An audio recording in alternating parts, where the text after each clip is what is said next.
summertime peaches. They deserve to be exalted in the form of ice cream.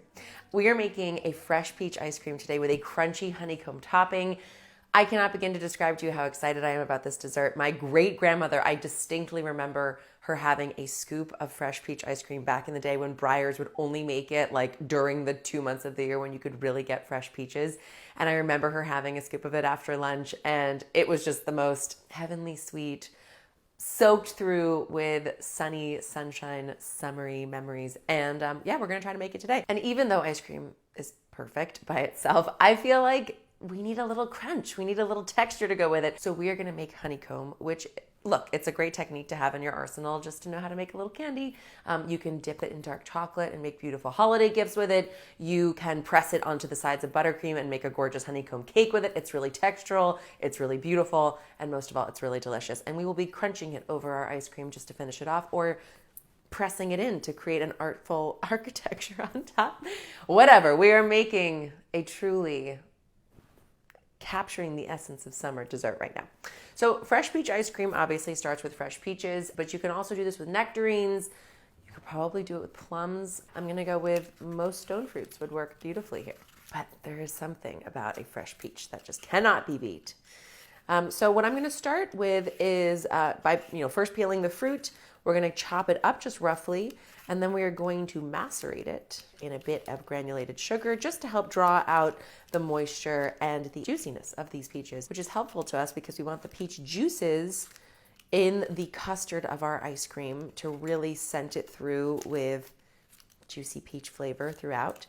And then we also want tender little bites of peach throughout the ice cream mix. Okay, so now that our peaches are all peeled, we're just gonna give them a rough chop. You can try, and sometimes you will succeed and sometimes you won't, to pop the peach pit out like so. But because it is so often a failed effort, I just kind of use my knife to carve around the peach pit internally. But because it really doesn't matter what shape we're getting on our peach slices here, I would suggest not wasting your time. All right, and once you have gotten as much flesh as possible off of your peach pit, then we're just going to literally roughly chop these pieces. Nothing spectacular here. We're just looking to give us a little extra surface area for the sugar to hit. And then everything will be going into the food processor to get a nice rough chop. If you don't feel like getting your food processor dirty, or you don't have a food processor, you can also just rough chop your peaches on your own. The reason I am going to use a food processor is because it does just get some of the work done for you, and it makes the pieces nice and sort of like uniformly small, but it is easy enough to do it on your own. So you choose. Do you want to clean up or do you want to spend some time chopping? Okay, so to our chopped peaches, which I did way more work than I needed to. So don't do it my way, do it your way. I'm going to add a 1/4 cup of granulated sugar.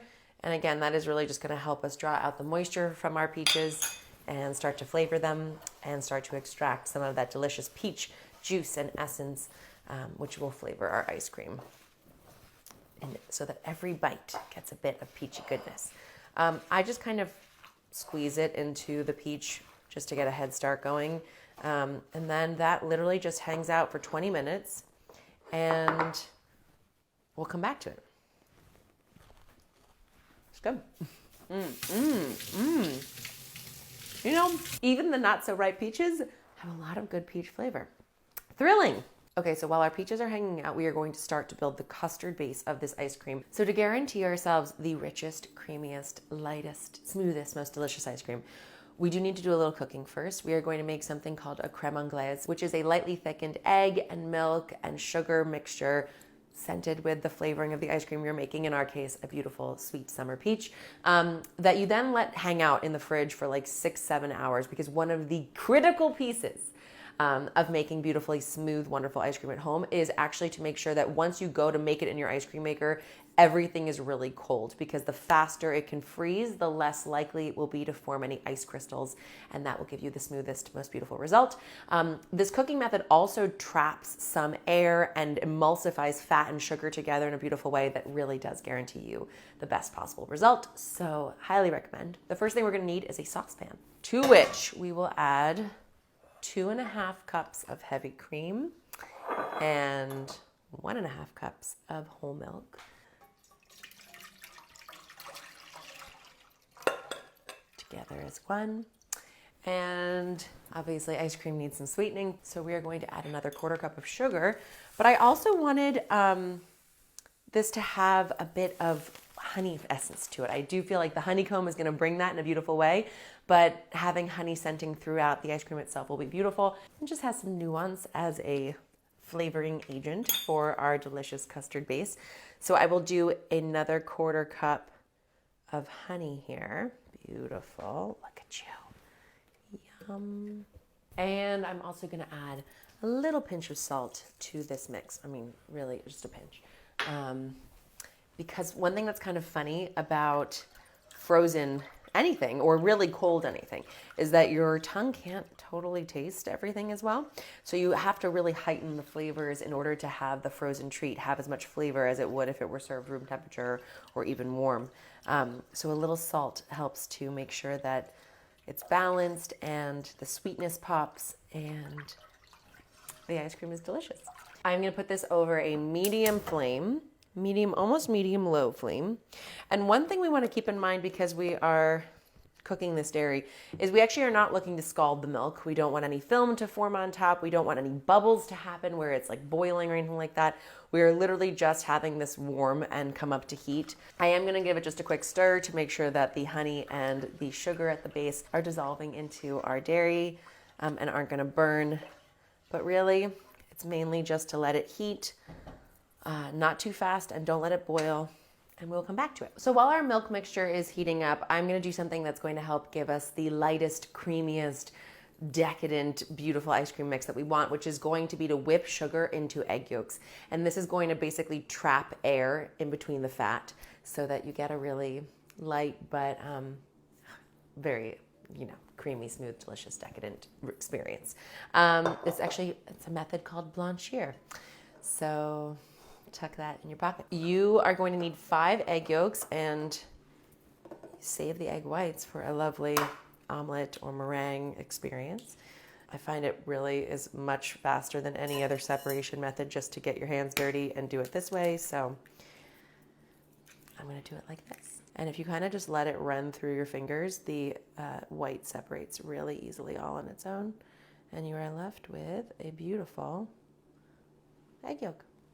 So 5 egg yolks, and you do want to kind of take your time to make sure you don't have much egg white escaping into this bowl because we are not looking for any real protein here. We just want the richness, the fattiness of the yolk to help suspend the air we are going to beat into it with the sugar. So don't forget about your milk mixture over here. I do see it is pretty nice and warm actually right now. The official test is that it is in fact very warm. And we want to be really careful not to boil it. So just take it all the way down to a low heat so it stays nice and hot while we get this mixture going. So to our 5 egg yolks, we're going to add about a 1/4 cup of sugar. And I'm just going to roughly eyeball it as being just enough to coat our egg yolks. I'm going to use a beater to whip the air into the fat, and you will see that process in action when the color in this bowl goes from the bright yellow of the egg yolks and the white of the sugar to a really pale yellow, almost foamy looking, like smooth texture, much paler in color. And then you'll know you're ready. It should take about 2 minutes.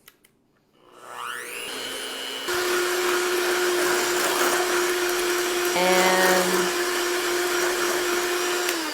2 minutes later, you can stop when you have what roughly resembles loose marshmallow fluff.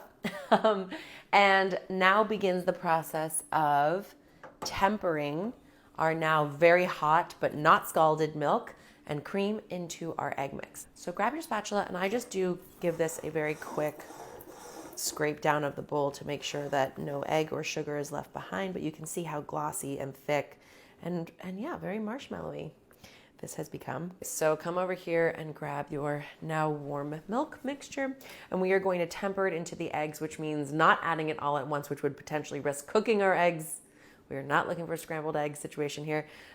So we're going to add about a half a cup, and you can see it's nice and steamy. Add about a half a cup at a time, whisking the entire time so that it cools fast enough so it doesn't cook the eggs.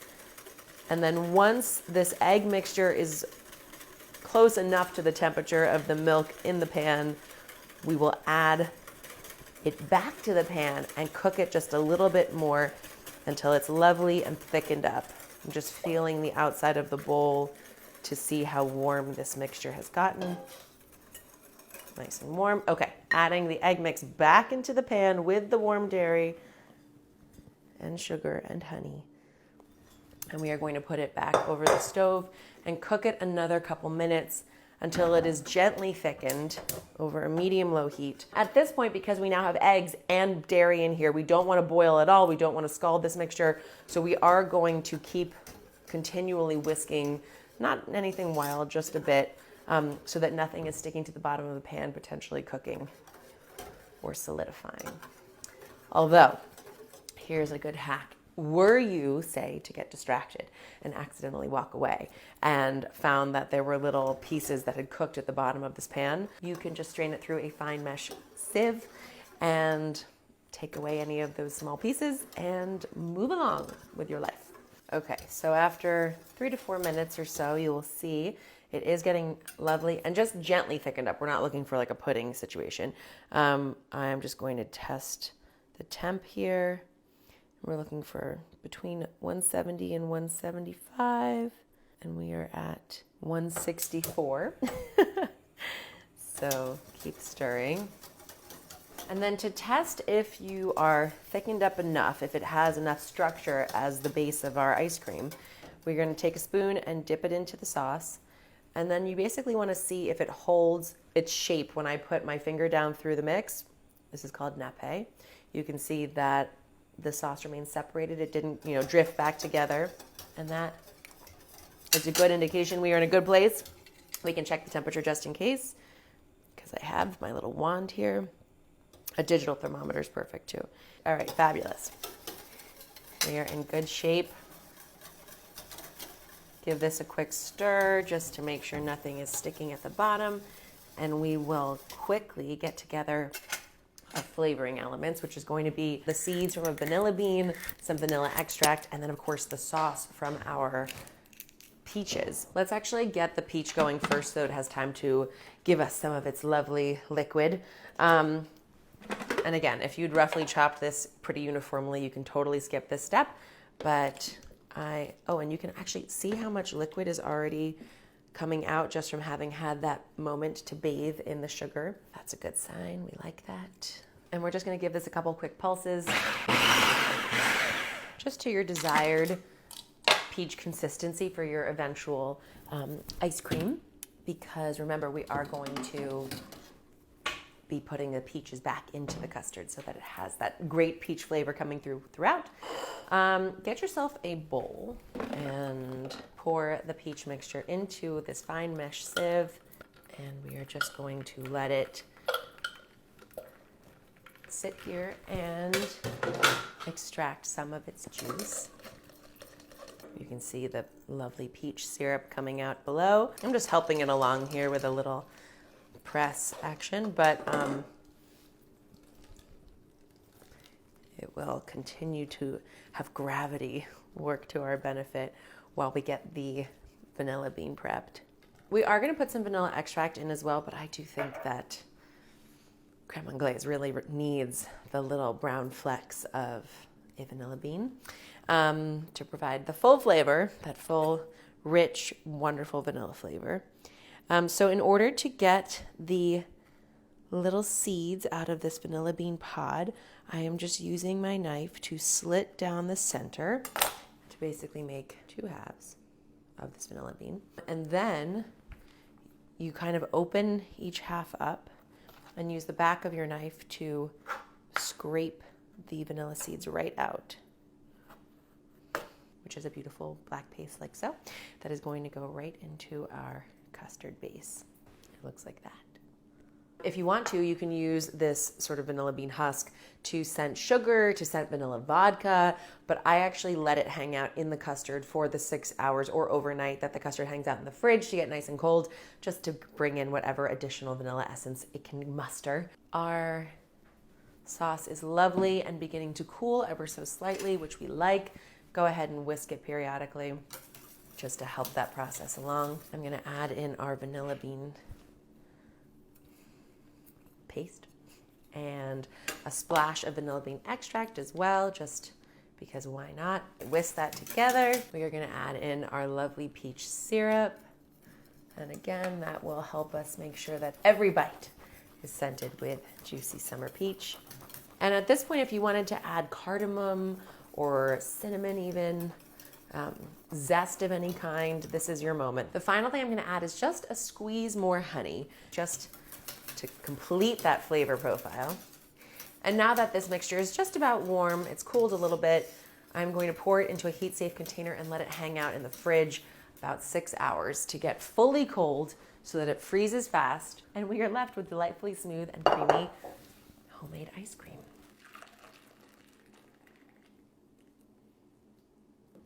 And look, no cooked pieces at the bottom. We're very happy. Very, very happy. One thing I will say is that, ooh, summer peachy goodness. Very nice. Creamy, rich, balanced, delicious. One thing I will say is that while this is cooling in the fridge, go in and stir it every hour or so just so that it cools evenly. Other than that, we're almost ready to make peach ice cream. I almost forgot, last thing. Take your vanilla bean pod and just set it in the hot tub. Let it hang out. Don't forget to take that out before you put this in the ice cream maker. To the fridge. I'm also gonna put our peach pieces in the fridge so that they are nice and cold for when they get added to the ice cream. Now for some honeycomb. So this is a quick little candy method you can use. The only piece of equipment you might not have is a digital read thermometer, because you need something that's going to tell you when our sugar mix has hit 300 degrees. Again, we're not, big in this family on cooking that requires thermometers, but in this instance, it is an essential, and it's worth it. Honeycomb is so delicious. There's something so satisfying about crunching into this extremely brittle, but still somehow soft, beautiful, caramelized, almost burnt, sugary blend. It's phenomenal. I got a metal pan here, greased with a little bit of coconut oil or avocado oil, just something to make it a little slick on the sides, and then added some parchment paper on top. You do want to get everything good and ready, because when it comes to cooking sugar, you actually do have to be a little bit prepared. It's temperamental. Sugar, you would think, is as easygoing and simple and lovely as it sounds. It's not. It has a temper. You got to be careful. You'll see. It's not that hard, but you just have to be prepared. Set yourself up. So I'll take 1.25 cups of granulated sugar and add that to a saucepan, along with 1/4 cup of corn syrup. And this is a pretty critical element to making sure you get the most gorgeous, crackly texture on the eventual honeycomb. I've tried it with just honey, which would obviously be my preference, but it gets a little wet if you don't have the corn syrup element. But I will say, if you do just want to use honey, I will also write the method for that in the recipe. So to the sugar and the corn syrup, I am going to add 2 tablespoons of honey, because again, we want that flavor element coming through, and it wouldn't be honeycomb without the honey.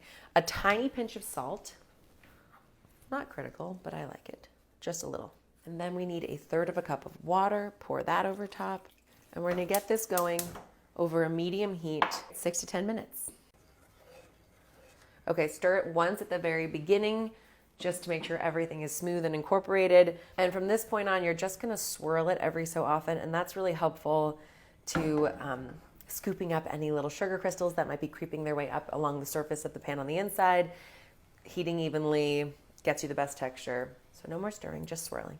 And what we're looking for is a gentle bubble to start to happen, honey essence filling the air, a deep toffee sort of caramel amber color developing. So it'll change from this sort of opaque white color to a richly golden elixir of molten sugar. Here, come see. It's very like white and clear right now. Not quite there yet, but getting there. You can see how it's starting to get a little bit more honey colored. 293, 297, 300. All right, we're gonna work fast, guys. We need a whisk and a tablespoon of baking powder. Are you ready for this? Come see this like lovely amber colored liquid. Now watch what happens. Chemical gorgeousness. Oh yes. Oh my gosh. That is happy honeycomb. All right, once it is all incorporated, go ahead and empty it into your waiting and prepared baking dish. And now here's one thing. You do not want to spread this mix or you'll risk breaking some of those lovely airy bubbles that we've just worked so hard to create. All you want to do is sort of shift it around like so, so that it has some space in your pan. And this is going to hang out an hour or two till it's completely cool. It will have gotten hard and crackly. It will be delicious. And then we will use it to top our ice cream. So pretty. Look at that. Look at this. Sugar hair.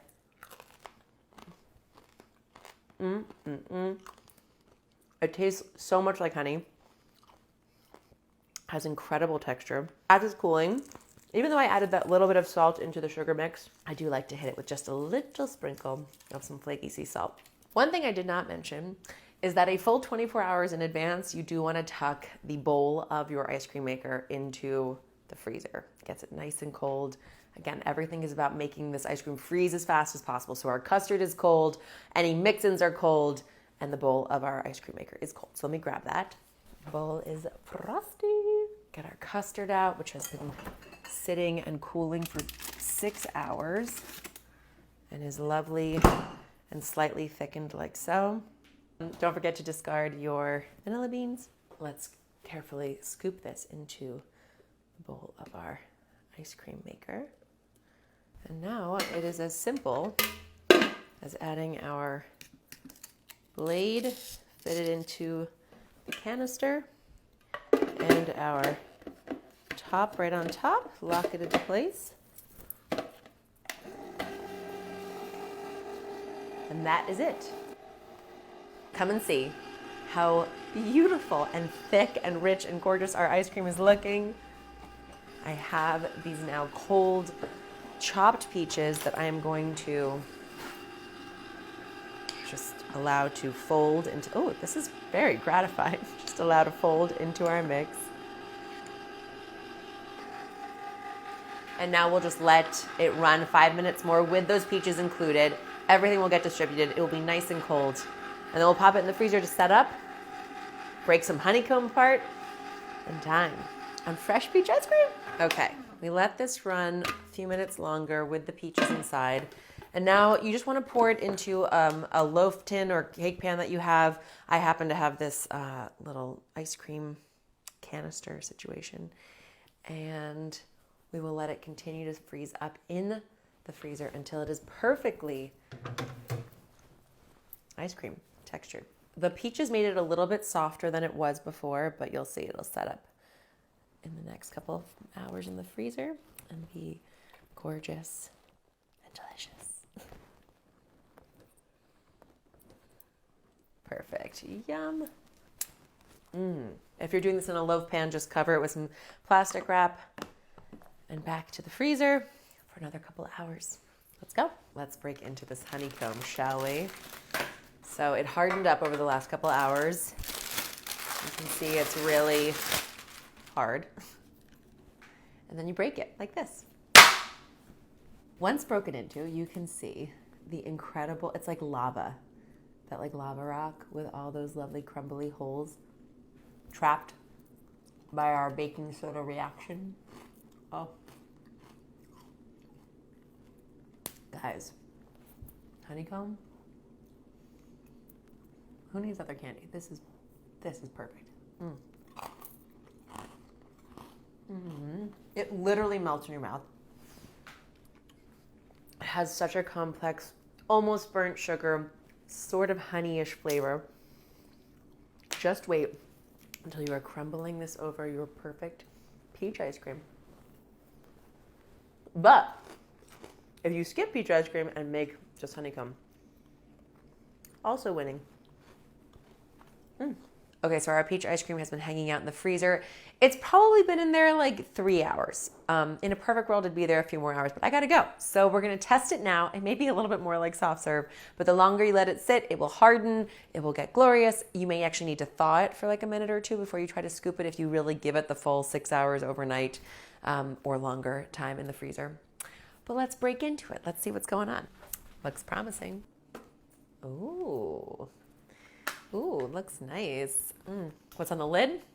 Fabulous. Obviously, if you want an ice cream scoop, go ahead and use it. Yeah, so it's still a little soft, but it's getting there. You can see we are getting to the solid stage of creamy lusciousness. Look at those vanilla bean flecks. Ooh, yes. And so much beautiful, fresh peach flavor coming through. Oh, yeah. You know what? I was putting my artful little design in there, but I also have these little flecks of honeycomb that fell apart in the baking tin.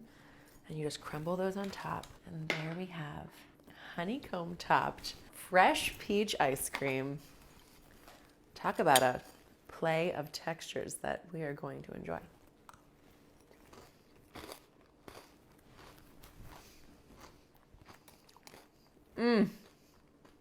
Oh my gosh. Wow. Okay. The sweet crunch of this honeycomb soaking into the ice cream, cold, fresh peaches punctuating throughout. No joke, this is out of control. The fresh peach ice cream reminds me so much of the ice cream that I grew up with, which is so hard to find. Even harder to find one that doesn't taste like artificial peaches. This one tastes like pure summer ripened deliciousness. And I have to say, the fresh peach ice cream I grew up with did not have any toppings, did not have a crackle of excitement in the form of homemade Honeycrisp. That just highlights the honey notes throughout. Perfection.